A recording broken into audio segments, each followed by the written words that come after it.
बहुत से लोग कहते हैं कि हम तो रुद्राक्ष पहनते हैं, हम तुलसी पहन सकते हैं क्या?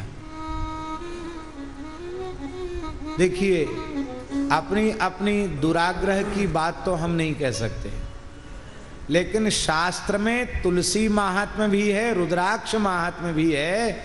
तुलसी धारण करने वालों को रुद्राक्ष नहीं पहनना चाहिए, अथवा रुद्राक्ष धारण करने वाले को तुलसी नहीं पहनना चाहिए। इसका कहीं भी निषेध वचन हमें अब तक पढ़ने के लिए नहीं मिला है। इसलिए तुलसी भी धारण करनी चाहिए। अब कोई रुद्राक्ष धारण करना चाहता तो रुद्राक्ष भी धारण कर सकता, रुद्राक्ष के साथ तुलसी धारण कर सकता। एक बात सुनाए आपको, आपने नाम सुना है श्री ठाकुर विजय कृष्ण गोस्वामी,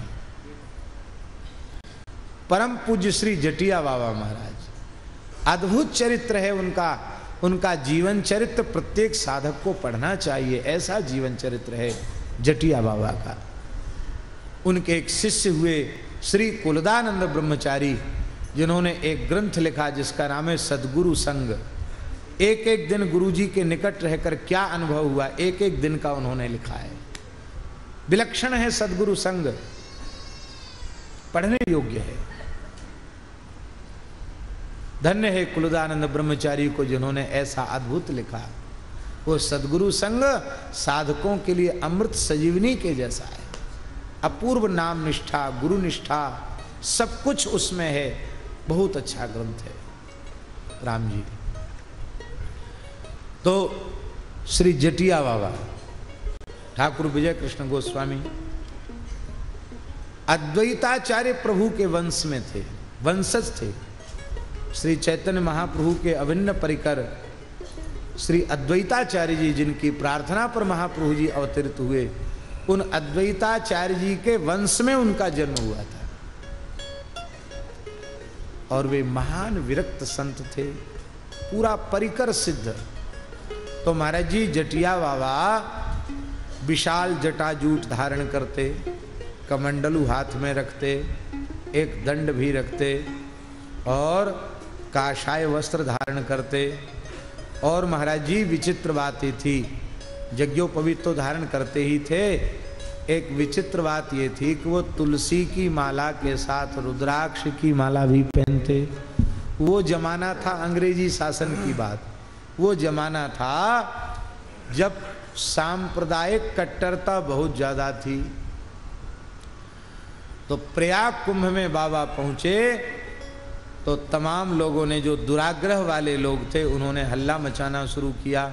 मनमाना भेष है, कासाय वस्त्र है और ये रुद्राक्ष माला पहने हैं, तिलक ऊर्ध्व पुंड्र लगाए हैं, तुलसी भी पहने हैं, रुद्राक्ष भी पहने हैं। तो पंचायत जुड़ी महाराज जी और बाबा को बुलाया। बाबा बहुत विनम्र भाव से पधारे, जटिया बाबा। और बाबा ने कहा, हम एक श्लोक आपके बीच में बोल रहे हैं, वह अशास्त्रीय हो तो आप कह दो। सबके कान खड़े हो गए कि अशास्त्रीय बाबा बोल रहे हैं, कौन सा श्लोक? तब बाबा ने एक श्लोक बोला,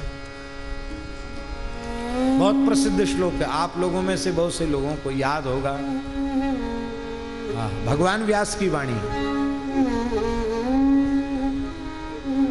ये कंठ लग्न तुलसी नलिनाक्षमाला,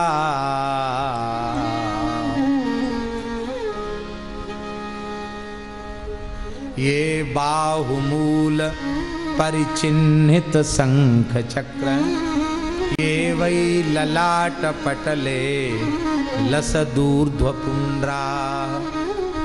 ये बाहुमूल परिचिन्हित शंख चक्रास्ते वैष्णवा भुवन मासु पवित्रयन्ति।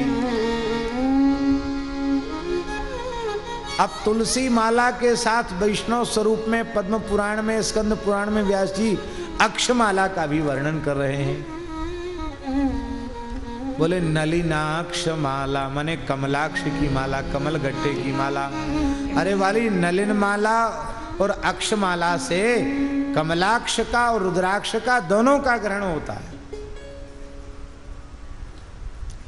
और हम तो आपसे पूछते हैं, भोले बाबा से बड़ा वैष्णव इस ब्रह्मांड में और कौन होगा?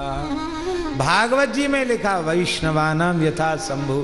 भोले बाबा रुद्राक्ष माला धारण करते हैं कि नहीं? जय जय श्री राम।